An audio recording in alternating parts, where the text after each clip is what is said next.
Déjà, on est dans le contexte de situation sanitaire exceptionnelle, donc forcément, en ce qui me concerne, ça a été d'abord une excitation.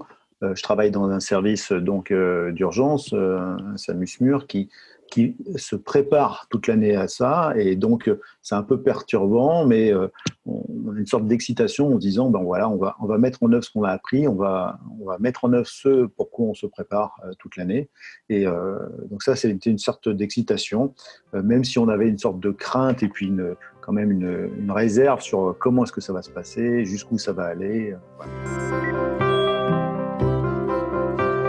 Ça a été vraiment l'incertitude du départ. C'était un moment un petit peu fort où il a fallu, on va en parler après, mais où il a fallu augmenter, optimiser un peu nos organisations.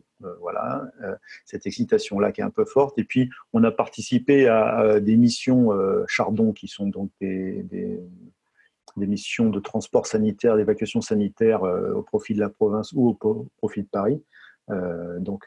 Via les TGV sanitaires.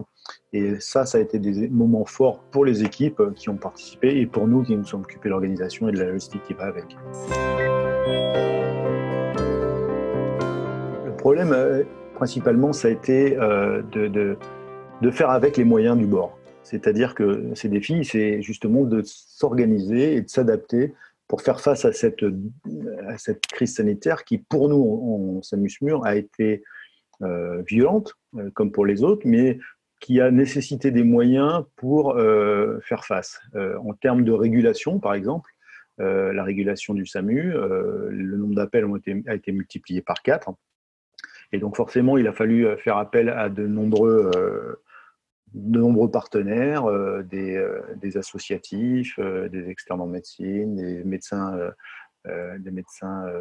retraités, on a eu un peu de tout. Voilà, des gens qui sont venus nous aider pour répondre au téléphone, qu'il a fallu former sur le tas, et créer une régulation supplémentaire. Donc ça, c'est vraiment un défi que d'adapter toute cette organisation à, à la demande, c'est-à-dire à cette crise sanitaire un peu subite où on ne s'y est pas préparé vraiment. Et puis, voilà, ça a été la première chose. Et donc, tout le défi pour moi, ça a été principalement la gestion de toutes ces ressources humaines et la gestion matérielle.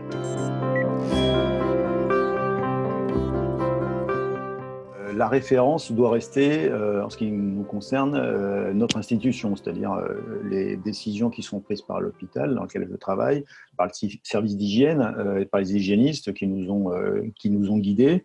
Et puis, bien sûr, on est au fait un peu de l'information, c'est-à-dire via les réseaux sociaux, via les informations. On n'a parlé que de ça quand même pendant de nombreuses semaines.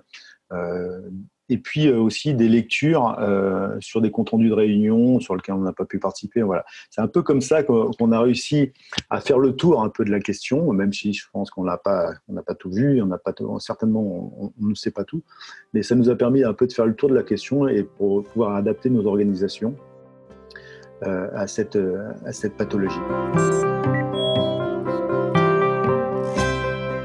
Les personnes que nous avons eu à former, c'est principalement les gens qui sont venus nous aider en régulation, c'est-à-dire tous les gens qui ne sont pas des assistants de régulation médicale, et qui sont venus se former sur le terrain.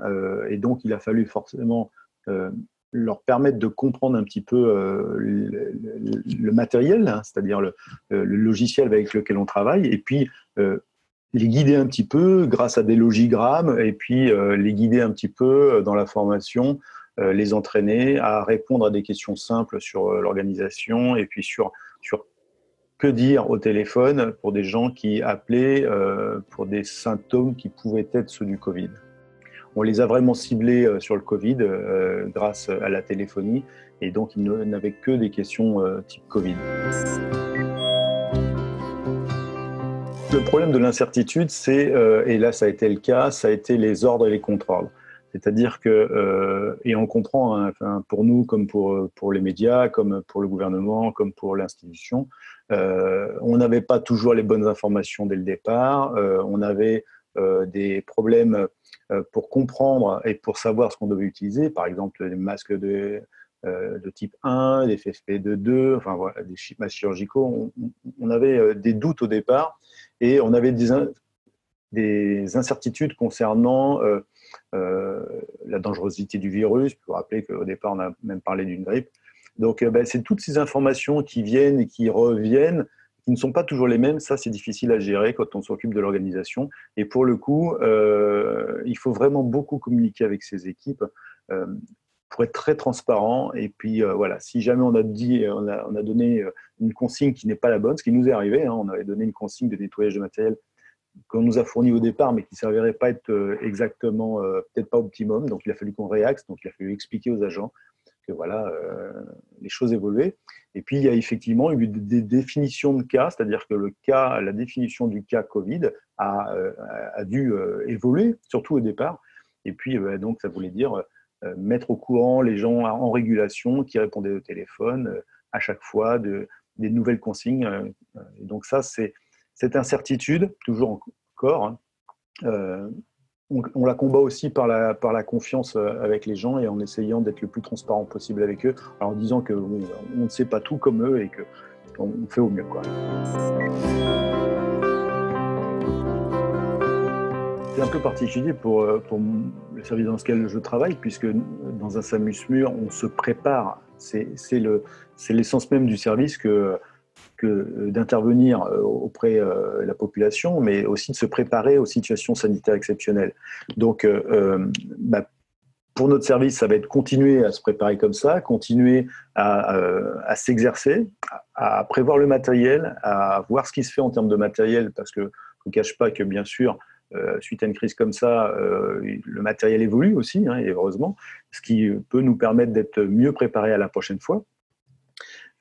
Donc c'est un peu toutes ces choses, ces préparations, ces exercices qui sont souvent des exercices pour les SAMU par exemple, qui sont souvent des exercices d'accidentologie, contre le terrorisme, des choses comme ça, et qui pourront peut-être évoluer sur des exercices un peu plus simples de crise sanitaire de ce type-là, pourquoi pas.